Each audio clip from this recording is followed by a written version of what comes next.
This is Rainmaker FM, the digital marketing podcast network. It's built on the Rainmaker platform, which empowers you to build your own digital marketing and sales platform.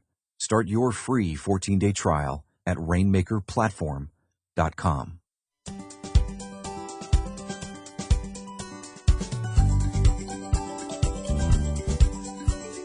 Greetings, super friends. My name is Sonia Simone, and these are the confessions of a pink-haired marketer. For those who don't know me, I'm a co-founder and the chief content officer for Copyblogger Media. I'm also a champion of running your business and your life according to your own rules.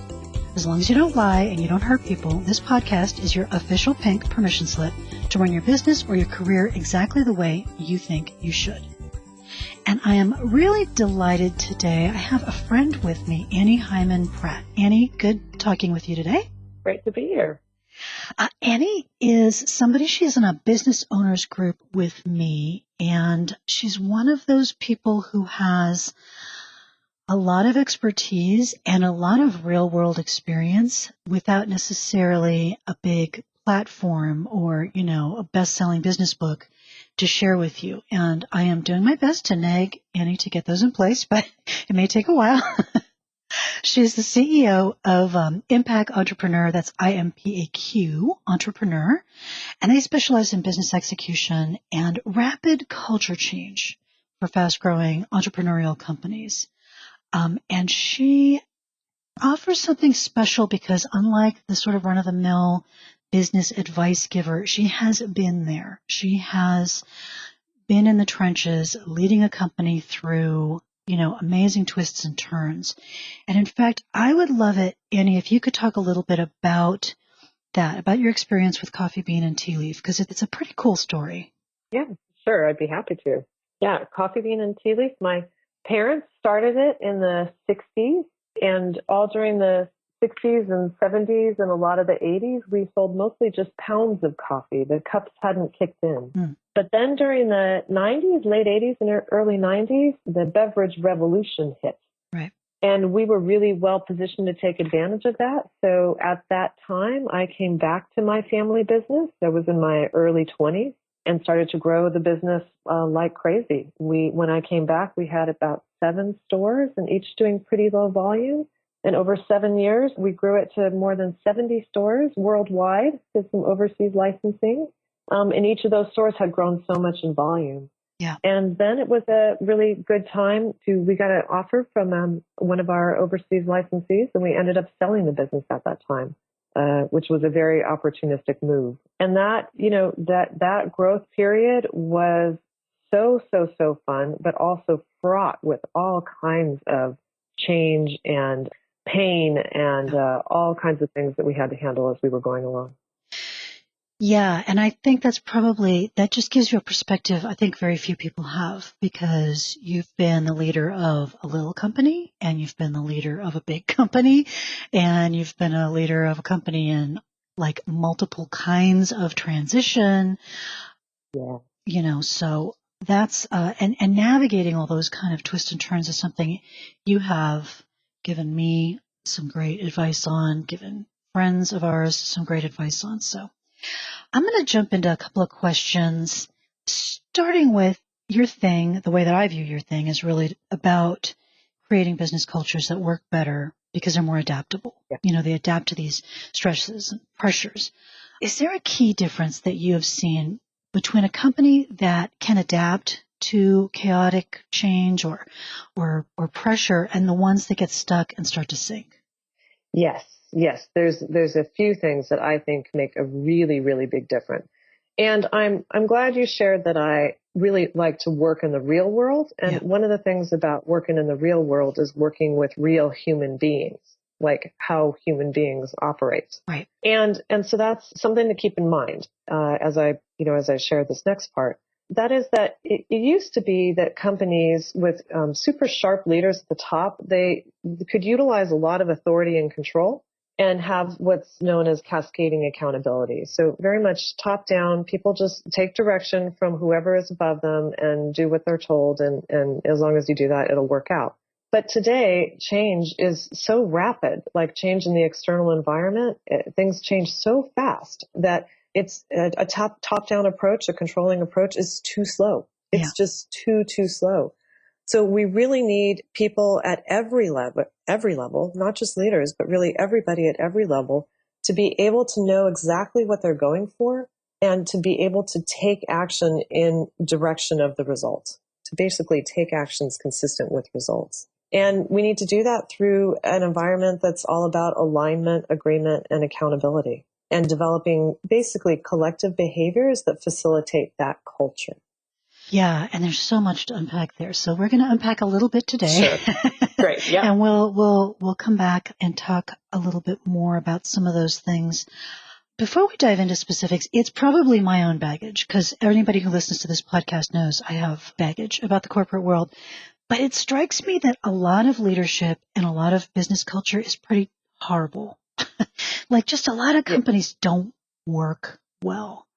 Why do you think that is? I mean, why do you think that this, things like this very rigid top-down structure that's not flexible, that's not fast, it's not accountable really, except in a kind of a clumsy way, it's so common?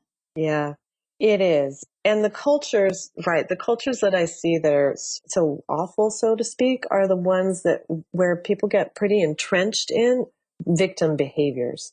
Okay. So that means that where people within the company, they spend a lot of time in blame or in denial or judgment or rationalization. Yeah. They're quick to finger point and criticize, but not so quick to step up and think about what they themselves could do differently to move towards the result. And those victim behaviors, there's something that we as humans, we do those. I mean, we fall into those loops. I know that I do, every day I have to think about when am I blaming something? When am I hiding from something? When am I denying that something is even happening to me? And pull myself back to a place where I can recognize really what's happening and take action on it. So the companies that don't have an understanding of how their people are falling into these victim loops, then they can't work with it to basically develop a culture that gets people out of that. Yeah, because I think that a lot of leaders in companies, managers, whether high-level leaders or mid-level managers, they definitely see the culture, right? They definitely see the culture of everybody's pointing a finger at everybody else and nobody will step up. Yes. I think they don't always see the role they play in that, in creating that. Yes, that's right. That's right. Because in the moment, it's a lot easier to just think this doesn't really have to do with me. It's not my fault. I don't really have a part in it. And the thing that helps people get out of that the quickest is to really go back to what are we really going for here, and what can we all do together differently. So adding more blame or self-blame tends to perpetuate the problem while the problem still goes on. One of the habits of cultures that are so strong and good is for everybody to be staying out of a place of blame and judgment and going very quickly to what part of this can I own? What part is my part, and how can I be part of a solution here instead of ignoring or denying that I'm part of it at all? Right. It's really about stepping up to, what's my part and how can I contribute to getting a better result here? Yeah, and a word that I know comes up a lot in what you teach and in your workshops is safety. Yes. From my experience in working with a little bit larger organization, that's something that is maybe in short supply in a lot of organizations. The sense of, for example, safety to speak up and say, I think we're making an expensive mistake here.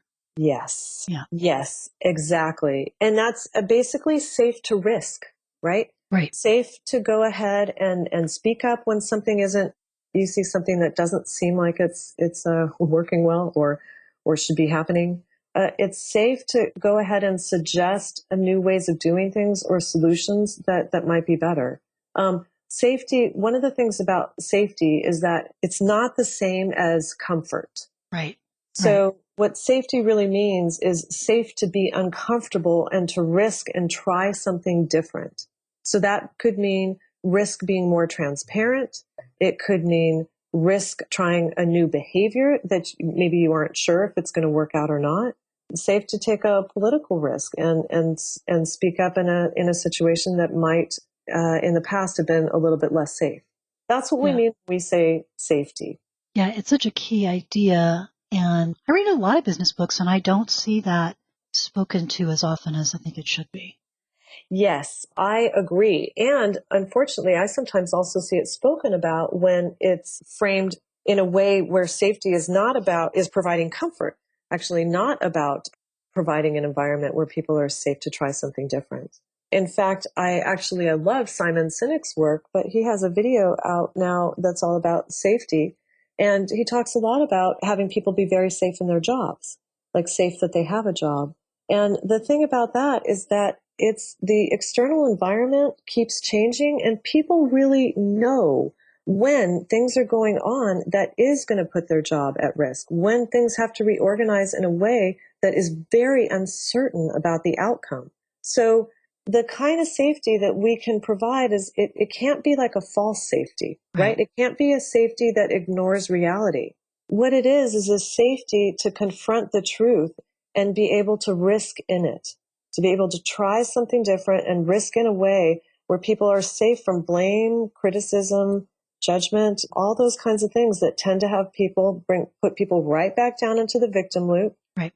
Instead of trying to do something a lot more productive. Yeah, I don't know if you are familiar with a book called $1 Billion Lessons by Paul B. Carroll. I'm not. It's a kind of a little volume of Schadenfreude, basically, of Sure. terrible things that companies have done. It's amazing how often it comes down to there were people in the organization who absolutely saw the oncoming train, and they had no way to get that communicated. They either tried to communicate it and they weren't heard, or they didn't try to communicate it because they knew it was politically not astute. Right. And so, any of us in any kind of a leadership role, and I think you can take a leadership role as a peer among equals, but I think anytime we can step forward and maybe just own our own insecurity enough that we can say, it's okay to tell me the truth, even if I'm not thrilled about it. Yes. Right. Because that's hard. Oh, yes, it is. And it's okay to tell me the truth. And even if I have, my first reaction is denial or blame or whatnot, I'm going to be working on getting myself to a good place with it. Right. It's like starting with good self-awareness for what's even at risk here, like what people are likely going through. Frankly, the best way out of that lower loop, out of those kind of victim behaviors, is to start with a lot of compassion for what is happening. Right. So when somebody comes to me and tells me the truth of a situation that's a tough one, like they just lost a major account, I've certainly had lots of people tell me that before. Yep. And that has a very large impact on how we're going to do for the quarter or the year. There are times when my first reaction is wanting to blame that person, is going right to an interrogation of well, what did you do? How did you lose it? As in, it's your fault. And I've had to learn how to hit a pause button. And I really want leaders to cultivate this, is getting a pause button and starting with sharing just what's happening inside you. It's like, oh my gosh, this is a big piece of news. This is a big deal. Right. Give me a minute to process it and think about, so that I can interact with you in a way where we can both think together where to go from here. I like that pause button. I think everybody needs a pause button. Yeah. We are an emotional kind of a critter. Yes. Yes. We do react. Our first reaction is often not maybe constructive. Yes. Mine often is not constructive. And just being able to take that pause, take a breath. I like that, just acknowledging, okay, I've just, taken in a big piece of news. So I need a sec. Just let people know. Because I think if you're just silent, that's probably very intimidating or creepy or worrisome. And they're going to assume when you're silent, the other person is assuming the worst. Right. Yeah. Sure. Like we all do. Yes, like we all do. I like that pause. It seems to me like a kind of just a key habit that you can put in place. Are there any other kind of habits that you would want to share that people can just start to do better with some of this? Because a lot of what we're talking about is, it's easy to see that would be a good idea, but we might not have the right framework or the right personal habit set to make it work. Yes, yes. I have a couple other that are helpful. So in addition to hitting the pause button, there's another habit that's all about recovery or repair, right? So it's like just because you have a reaction, and reactions run automatically, they are kind of hardwiring. Yeah. You know, there certainly have been lots of times when I've gone very quickly to blame or judgment or general freak out, causing a lot of fear in the person standing in front of me. Yep. And to pretend that that's never going to happen is just not even practical, right? Right. So when I see that happening, or when I've engaged in a behavior that isn't working, so to speak, I very quickly then head to a recovery plan, right? So for myself, I'll go to something like, oh my gosh, you know, hey, I'm having, this is a big piece of news. I think that was not the best reaction there. Let me take a moment and start over. Let me get myself centered and start over. Yeah. So there's just something that simple of a habit is so useful. Mm. And you'll find that the more times you actually deploy the recovery, the better you'll get at not falling into those behaviors in the first place. Mm-hmm. So if you can't hit the pause button, definitely go for recovery. Then there's another habit that I think goes with those two as well. And it also kind of rides on what we were just sharing about. And that is to articulate what you're thinking out loud. Mm-hmm. So what that means is especially when you're engaged in anything that's kind of, high stakes, it's either high stakes or highly emotional or just something critical going on. So then it's really helpful to articulate what's going on inside your head. So it's like, okay, given all the information that you just shared with me, telling me that we've just lost this big account, let me tell you what I'm thinking about that. The first thing I'm thinking is that, our revenue for this quarter is totally at stake. And the next thing I'm thinking is that because of that, now I'm worried about covering the sales department salaries. I'm worried about that part. And to just start articulating what you're thinking, right? Yeah. So that the other person has, and you can articulate your feelings as well. And saying, and in my example of, and I'm scared that maybe we're going to have a difficult time covering payroll for this department. That's a way for the other person to start seeing what's happening inside my head, right? And as I'm articulating my thinking, I'm much less likely to fall into the emotionality of it, to be driven by the emotions. Because when we're articulating our thoughts and feelings, we're in a part of the brain that's rational, that's logical, that's able to connect to the helpful part of what we're going for. So putting some process on it and just articulating what you're thinking out loud. How I do this a lot when I'm making high stakes decisions. Right. I'll say, here's the decision that I made, and here's how I've come to it. This is what I was thinking as I was making the decision. And it adds super important context for everybody around you to understand, what the heck was going on. And it also starts to set a wonderful example for other people to start doing the same. It's also the most rapid way to negotiate, because you start to share hidden pieces. Companies that have a habit of openly negotiating interests, right? And where they're able to share, how they're coming to how they're thinking, it's so much more effective than just gunning for your position. Right. Especially because I think we have to get realistic about the fact that employees, you don't just, we started off with this, you don't just say, go do this, and then they go do it exactly the way you wanted them to, and make all the right decisions and all the right judgment calls. It's a big enough to ask them to do that. But if they're doing that with no context, it doesn't work, and companies That's kind of right. expect it to work. It won't work.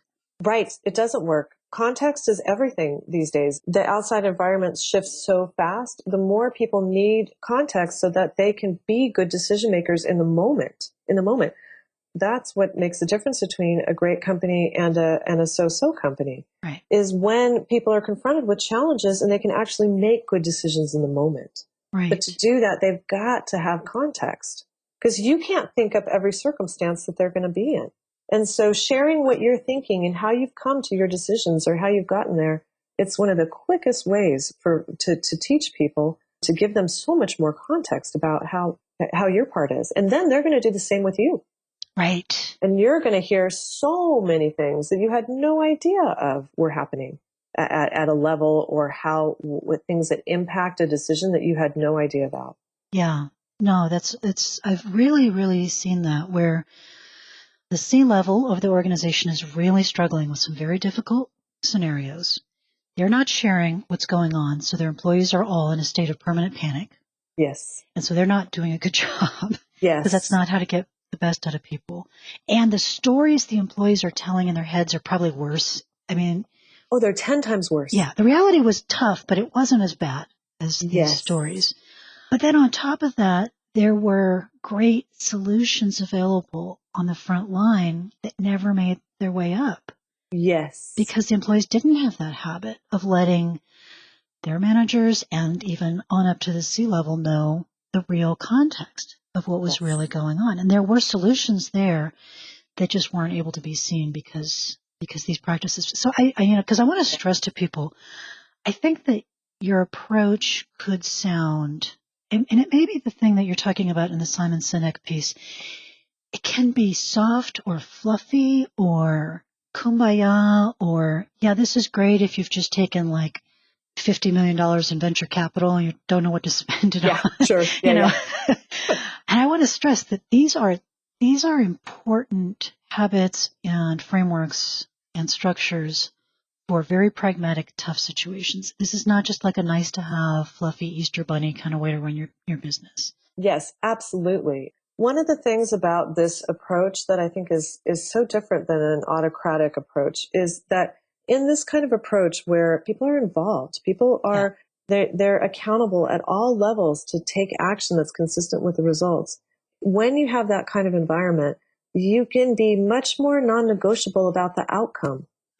Talk about that. It's like what we're going for here, especially because it has to take into account what's the external drivers, like what's happening in the marketplace. Right. So the outcome that we're going for is non-negotiable. Like, this is the part that is, we have to do it. We have to get there.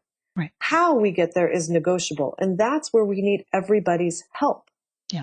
But what it is not negotiable. So, a simple example of that is when I work with a turnaround. Right. So I come into a company that's losing a lot of money every month. Okay. That is not, we can't sustain that. Again, unless you have just taken in $50 million, then maybe you can. But for most business owners, you can't lose millions of dollars every month and have that be okay or sustainable. So we have to get action on it. The fact that we have to turn around this picture is not negotiable, but how we get there is.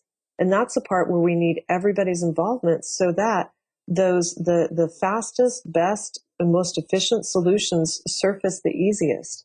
And we actually can't get those to surface if we're not sharing the real, honest truth of the situation to the people in it. Right? Because otherwise they're going to offer up solutions that are so far away from the reality. I find this all the time where companies don't share the magnitude of the situation because they're really worried about causing panic, which I totally understand. When they do that, then people generally offer up solutions that fall so far short, right? And they're not very creative because they don't really know what's at stake.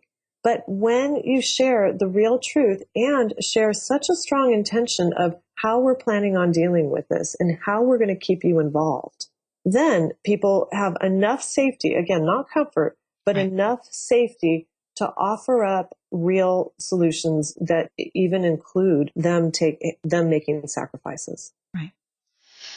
Yeah, I think that's really a lot to think about, and I think it's a lot for people to get their heads around.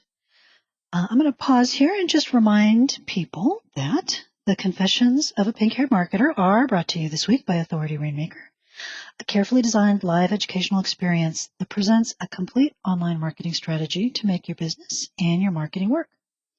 So I really hope you will take the advantage to come see me, come see Copybloggers founder Brian Clark, authors Dan Pink, Sally Hogshead, punk legend Henry Rollins, which ought to be interesting, and a lot of other really smart speakers live. Not to mention the secret sauce of the whole thing, which is real-world relationships with other attendees. I personally would love to connect with you there. So you can go snag all the details at rainmaker.fm/event, and we would love to see you in Denver, Colorado this May. So rainmaker.fm/event. And now let's dive into some more of Annie's insights, and one that I am a total victim of this. This is something I find very appealing, this kind of myth of business, which is that basically if we all get into a room and share our values, then we're going to turn into Zappos. Like it's just going to happen for us, and I'm kind of guessing that there's more to it than that. Yeah. Oh my gosh. Yeah, there is. I know. And I love values. I love values. When I was with Coffee Bean, it was one of the first processes that we did. It was, creating our values. And we even had an acronym for it. It was, HIROS, HIROS, humor, integrity, respect, openness, and service. Nice. I loved it. And then, a year or two later, I was noticing that our values had become a little bit of a joke in the organization. Right. Yeah. Right? Because things were really tense. Sort of humor was the last thing that we were bringing to it. As I was asking people to step up and deal with kind of crisis after crisis because the growth was going so fast. Our values became this thing of like, well, yeah, I wish we could do our values, but there's just no way. It's just not possible to do it here. So here's the thing about values. The first thing is that they're aspirational and they're really up to interpretation for each person. How I see the value of integrity might differ than how you see the value of integrity. Mm-hmm. And certainly the way I would demonstrate the value of service could be really different than you would demonstrate the value of service. So values on their own are lovely, but they don't provide any direction or any support for people in how they behave. Right. And what we really want are to turn those values into behaviors. Mm. If you're embodying the value of service here at Coffee Bean, what does that mean in your behavior? How do you behave? What do you do to demonstrate that? And then turning that into collective behavior so that everybody knows how to demonstrate service. Right. Your values are basically your collective behaviors. Right. And the bummer thing is, if you've got a company that has a lot of victim behaviors going, then that's one of the things that kind of shines through. And that's the thing that can make the values that you do have kind of feel like a joke. Yeah, your company's values are much more what you're actually doing than what you're saying. Yes. Yeah. Much more what you're actually doing. Yeah. And that's something where most people think that changing a culture or getting people to behave differently is something that takes a super long time. And we all recognize that behavior change is hard, right? I mean, at times I've tried to change my own behavior, which I'm constantly doing. It's certainly not easy. It's not easy. But with a good amount of safety and with a strong articulation of expectations for how these behaviors should look, like what we're really going for in behavior, you can get there quite rapidly, more rapidly than people realize. Yeah. Yeah, that's so fascinating to me because for a long, long time, I have been preaching and teaching that your marketing is really everything you communicate to your customers or your prospective customers. But what you do communicates as much or more than what you say. So people think their marketing is like their web copy and their brochure copy, but it's how your person answers the phone. Yes. And how the person gives you change in the restaurant. It's what people are doing. It's how people drive when they're driving one of your delivery trucks. That's marketing, negative or positive. Oh gosh, yes, right. And people's experience inside our stores was enormous for that, right? Mm-hmm. Like we could deliver great drinks, but if the store was a mess, right, it's not that great. Right. You have a lot of experience with companies in turnaround, companies in crisis, companies in panic mode. And I'm thinking that there are probably some portion of the people listening to this right now are in an environment, an organization that's having one of those kind of hot moments where there's a lot of stress or pressure. It doesn't need to be that the company's going down, but, there's something very stressful or pressuring in your department, in your organization, with a vendor. These come up all the time. Yeah. Is there some little chunk of advice you can give somebody, and this could be an owner, it could be a manager, it could be an employee, to keep themselves productive and keep that situation as healthy as it can be? There's a couple things. First is just noticing your reactions to the truth of what's happening, right? Kind of what we talked about just a little bit ago. When the news is coming in, to recognize what's happening with you, but to not let that stop you from trying to seek the whole truth. Right.